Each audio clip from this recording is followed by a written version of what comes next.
我係黃春發，腰子有問題，屙尿有泡，跟住你介紹我食呢個產品，食咗之後食咗差唔多成2個禮拜，就 OK， 感覺到好啲係咪？跟住佢介紹我師傅，徐師傅就有個師傅推拿嘅，佢話我身體有好多油漬，跟住咧佢就幫我推嗰塊啫，跟住我又食翻，又繼續食啲藥，哇，當堂唔同啊，就比較好多，好多，屙尿又冇泡咗，嗰時咧我未推拿嘅時候，屙尿咧仲有泡，而我推咗啦，係咪食埋呢個藥，話屙尿就冇得火咗。我今年係59歲，我係做北京嘅。我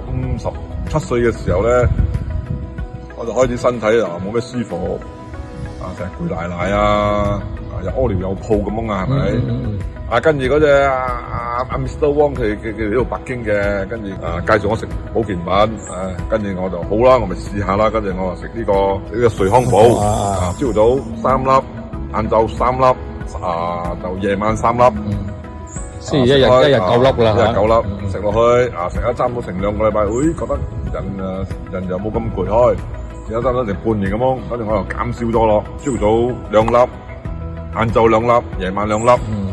咁樣食咗差唔多成年幾啊，覺得就冇咩時間開就。比以前好多咁樣咯。其實我又頭先我所知道，我認識你嗰陣，你講話好細聲啊。如果你講話大聲咗冇？哦，係咯，會係咯，講話大聲咗係咯。唔知講話嗰陣時就冇咩氣力，跟住之後食咗呢個嘢咧，就講話就有中氣開啊，就 OK 啦，就啲改善好多咯。多謝呢個瑞康寶啦，真係食到佢好好啊咁。